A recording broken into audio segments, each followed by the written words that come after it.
Hey guys, Timeboy61, and today we're taking a look at the Tier 4 premium cruiser, the Marblehead.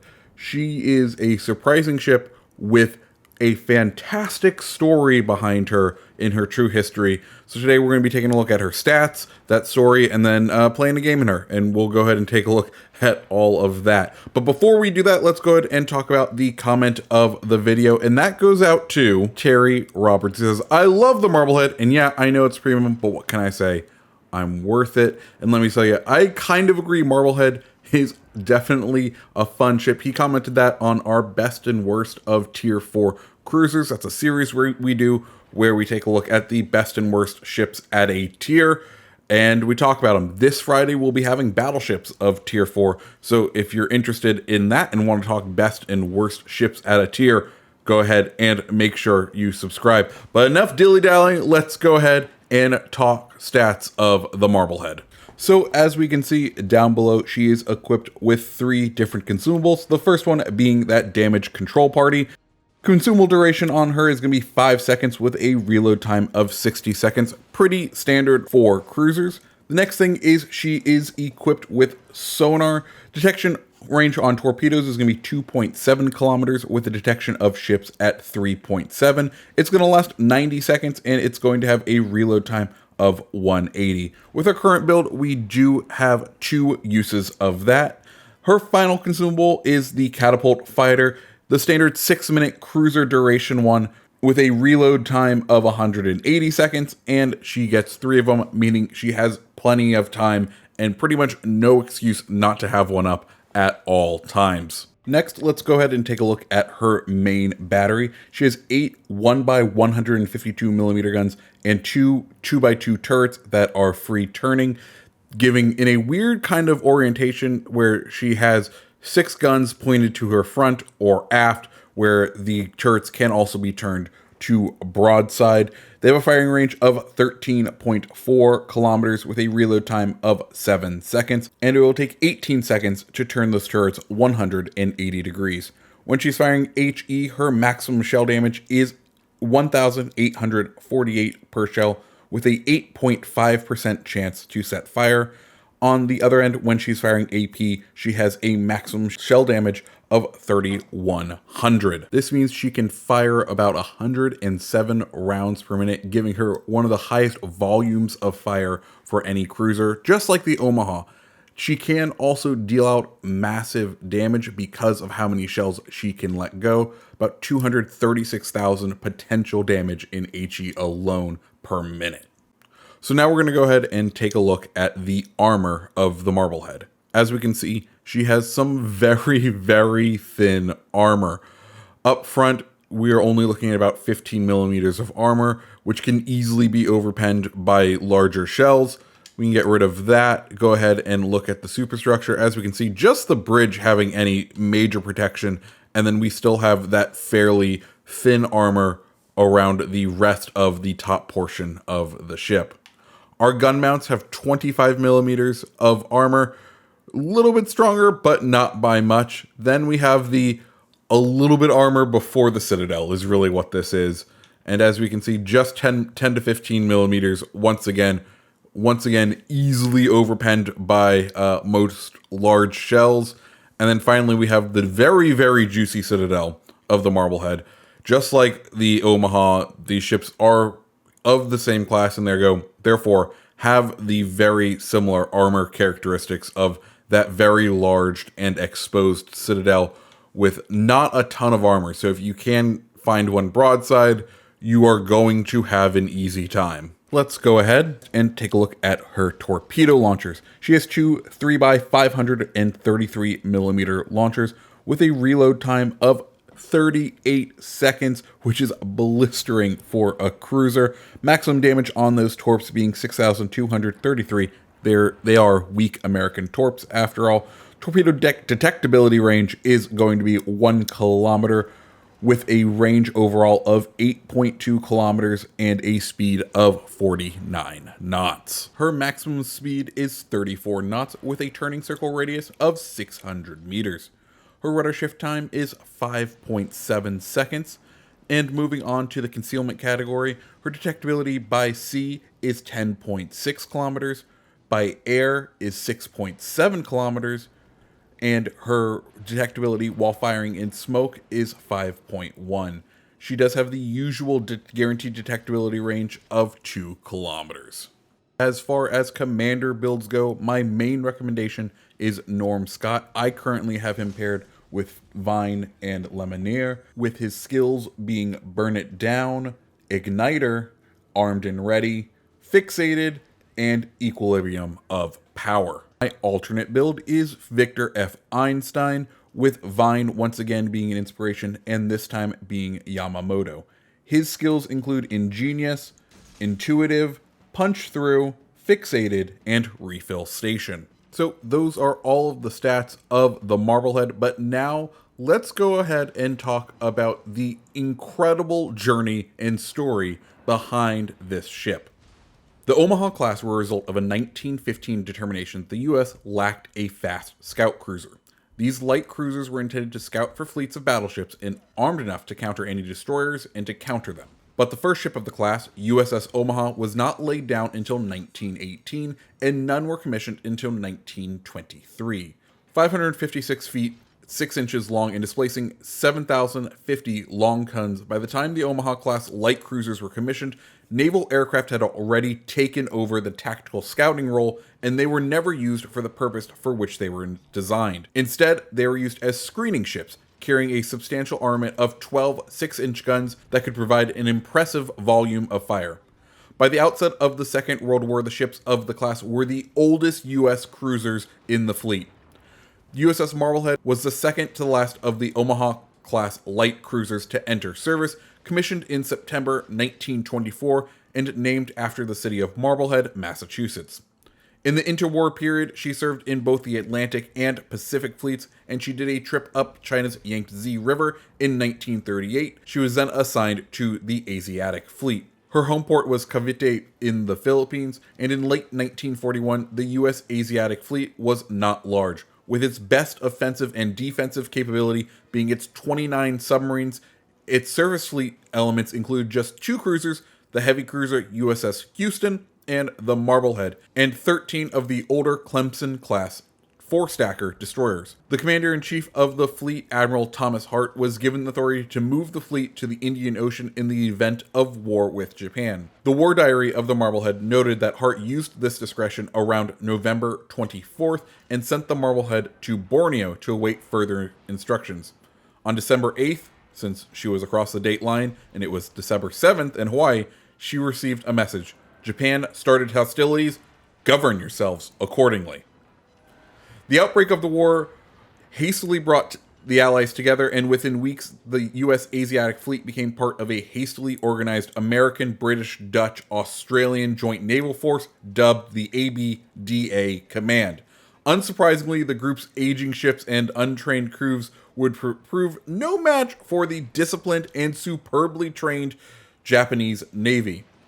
On February 4th, 1942, the ABDA planned an attack on a Japanese convoy at a place called the Makassar Strait. The attack force included 2 cruisers of the Royal Netherlands Navy, 7 destroyers, USS Houston, and the USS Marblehead. But before they could arrive, the Allied force was sighted by Japanese aircraft. The Marblehead's battle report says at 9:49, the ship went to air defense stations, set condition Z, lighted fires under all 6 remaining boilers, and manned damage control, repair, and boiler control systems. A group of bombers, the planes were Mitsubishi G4 M1 Model 2 Bettys and Mitsubishi G3 M2 Nels, was sighted making an approach. At 9:53, the ship went to flank speed and left full rudder, as 2 groups of planes, one flight of 9 and another of 8, passed over. At 10:05, 8 more planes made an approach on the port bow. To that point, quick maneuvering and anti-aircraft fire had protected the ship, but at 10:08, one of the planes was observed to be smoking. The ship was maneuvering quickly, and Captain Arthur Granville Robinson, a 1913 graduate of the U.S. Naval Academy, ordered all speed possible in full right rudder. At 10:17, 9 more planes attacked across a starboard bow, dropping 7 bombs. 1 landed close on the port side. One of the planes was seen losing altitude, and the ship concentrated its fire on that plane, which crashed about 1,000 yards off the port bow. But the ship's luck ran out in yet another attack at 10:47. 7 planes passed overhead and scored 2 direct bomb hits. Another near miss lifted the ship's body upward and did unknown damage under the water. The damage was extensive and fires were observed off midship, and aft internal communications were lost. The gyro was out, the aft turret was disabled, she was listing to starboard, and she was settling towards the bow, perhaps most concerningly. The rudder was stuck full left, and the ship had lost all steering. 15 men were killed, and 85 more were wounded. Having steering stuck during an air attack is a bad thing. By using the engines, cutting the starboard engine, and putting the port on maximum, the ship was still going in circles, but at least it was larger circles. As the damage control officer went to try to free the rudder, the Japanese continued to attack, managing a few more near misses as well as striking other ships in the group. Houston was also hit, disabling her number 3 turret and killing 45 of her crew. The group was too damaged to proceed with their planned attack. After this engagement, Marblehead was severely damaged. The hit under the bow had blown a 3-foot wide and 9-foot long hole in the ship, flooding the forward magazine, which kind of might have saved her because it wetted the powder, which is much less likely to explode. The second bomb had destroyed the forward sickbay and officer quarters and caused severe fires, but also included some luck, as had it been slightly further aft, it could have struck a fuel oil tank and caused an explosion and possibly the loss of the ship. The aft hit had smashed the steering motors, and there was immediate threat as several cans of powder had been moved to the mess room to support the aft turret, and the mess room was now ablaze. Members of the damage control party risked their lives removing the powder before it could explode. In all, 26 compartments were flooded and 8 others were leaking. While steering could not immediately be restored, the engineers were able to reduce the rudder to 9 degrees, enough for the ship to use its engines to steer. Without enough fuel to make it to an Australian port, Captain Robinson decided, escorted by 2 destroyers, to make for the port of Chili Chop on the south coast of Java, where the ship could make repairs and get care for its wounded. On February 13th, 1942, after 6 days in Chili Chop, under constant threat of Japanese air attack, Marblehead got underway once again for Ceylon, nearly 4,000 miles distant. More than 30 badly wounded sailors had to be left behind to recover in a Dutch hospital. 14 crew members had died and were laid to rest at the cemetery in Chili Chop. The cruiser had not yet traveled a full mile into her voyage when disaster nearly struck. Unable to steer a straight course, Marblehead was being towed through the minefield protecting Chili Chop when the tow line parted. The damaged cruiser was suddenly adrift in a narrow channel surrounded by mines. As it tugged back towards the cruiser to remake the tow, she struck Marblehead's stem hard, bending the cruiser's bow and opening a new hole near the waterline in the only forward compartment that was still watertight. Miraculously, the Dutch pilot was able to steer Marblehead out of the minefield using only the engines. Upon arriving in Ceylon on February 21st, Marblehead's crew was dismayed to learn that the dockyard was booked for the next month and major repairs would have to wait. With a few options, they continued to work on the ship themselves, and by March 2nd, they managed to repair the steering motors by using parts salvaged from other equipment that had been damaged in the battle. The rudder wouldn't have full range of motion, but it would have to be operated from the steering engine room rather than the bridge, but that's a vast improvement compared to just steering on engines alone. Within an hour of a successful test of the makeshift steering gear, Marblehead was underway, and on March 15th, the ship reached South Africa, where it refueled and before entering the Royal Navy dockyards at Simonstown on March 24th. On April 15th, the freshly patched up and fully steerable and somewhat habitable Marblehead left Simonstown for the final leg of her journey home. She rounded the Cape of Good Hope, steamed to receive Brazil, and finally on May 4th, 1942, reached Brooklyn Navy Yard in New York Harbor. She had completed a journey of more than 16,000 miles, an extraordinary feat for a ship that had been so damaged and had to go unescorted through so many miles of enemy water. Among the many awards that were given to the ship's crew, the damage control officer, Lieutenant Commander Martin Drury, was awarded the Navy Cross for his extraordinary efforts in arresting and repairing damage to the vessel. In a strange sense of irony, the damage to Marblehead may have been what saved the ship. The war did not go well for that ABDA Command, and nearly half of the US Asiatic fleet was lost by May. Houston was lost in the Battle of Java Sea, while Marblehead was on its way to South Africa. The fate of the Houston was not discovered until 9 months later, and the full story didn't get out until after the war. After reaching New York and undergoing further repairs, Marblehead served in the South Atlantic, participated in the invasion of southern France in August of 1944, and finally she was decommissioned and struck from the naval rolls in 1946. And holy crap, that is a lot of history in one little ship. So let's go ahead and take a look at a game in her. So in this match with the Marblehead, I was using Einstein. It wasn't until later, and I actually started thinking about it, that I went ahead and used Norm Scott. Mainly because in my brain I was like, oh, cruiser, ergo Einstein. Einstein's the best one for all the cruisers. And then I was like, wait a minute. Marblehead's a scout cruiser. She's kind of light. She has a lot of guns. She fires HE. I should be using Norm Scott. And that's what we're going to go ahead and do. Omaha broadside to us. Our sister ship, we take out her torpedoes right there. Check to see if we have the range. We don't have the range. We are currently targeted by 3 people. T-22 pops up, and he just wants some pain, so we're going to give it to him. There we go. Take out almost half of his health. Disable that torpedo launcher. Launch another blind fire salvo, and we're stuck.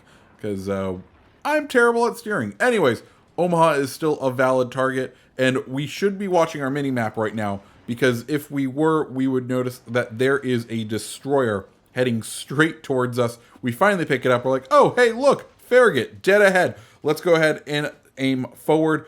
All 6 barrels from our guns are able to make that target. That is one of the nice things about the Omaha class, is you can get a substantial amount of firepower when looking straight ahead or rear. You're only really picking up 1 extra barrel by going full broadside. Farragut, we're just dishing him the pain. I think he's realizing that this was a mistake for him. He probably should have been firing AP. He doesn't even end up firing at us. Launches those torpedoes for a very weird, as if we were going to turn back for the other island of cover. Our old friend, the T-22, pops up, and we are able to get him down. We take out his torpedo launchers once again. It looks like he is also having engine trouble. He's knocked out. That's 2 guys. Not quite the double kill, not quite the double strike, but we'll take it. Yahagi off in the distance. We are broadside to him, and he has the AP to be able to punish us for it. And in just 2 salvos, he's going to end up taking about 7,000 health from us, which is a fair amount. We're going to try to turn in, get no longer broadside, and start doing a little bit of damage to him and see what we can do. It's at this point he goes ahead and hides behind that island. We lose contact of him, but we do still have that clear shot on the Leander. And if you notice something about the Leander, he's not playing. He's not even firing. So we might as well take a couple of free shots. I've been noticing this a lot lately of people not playing the game. So I don't know if they just get kicked and then they get no points for the match or what. But it seems like a weird strategy in a way, just to lose money. Though I guess at this low of a tier, you wouldn't really lose money, but you wouldn't really progress in the game. So that's the thing. I may try looking that, see what happens if you just decide not to play. Anyways, Leander, he's still targetable. We still see him. We're going to go ahead, take the free points. He's the only person in our range in the whole game right now. So we might as well take the points. We set another fire on him. And they are down to only 3 ships. That Yahagi ended up getting destroyed by our friendlies. So it is just open season on this Leander, and we're just going to keep setting those fires.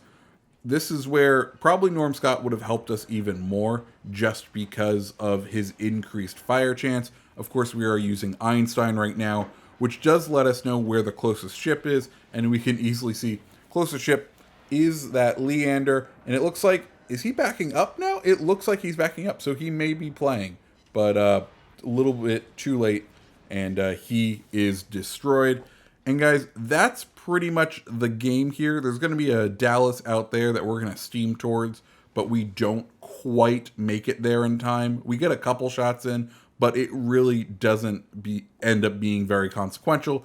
So that's where I'm going to call kind of this game. Guys, that's the Marblehead. I enjoyed the ship. She's not my favorite, but after doing the history of her, I think she's a fantastic story to know about, and it's a cool ship just to have in your fleet overall, just because that story is incredible. Like, sailed almost all the way around the world while being damaged in order to get repairs, and probably shouldn't have survived the war, but did. So, guys, that's the Marblehead. If you like this video, go ahead and hit the like button, hit the subscribe button, and I hope you guys all have a great rest of your day. See ya.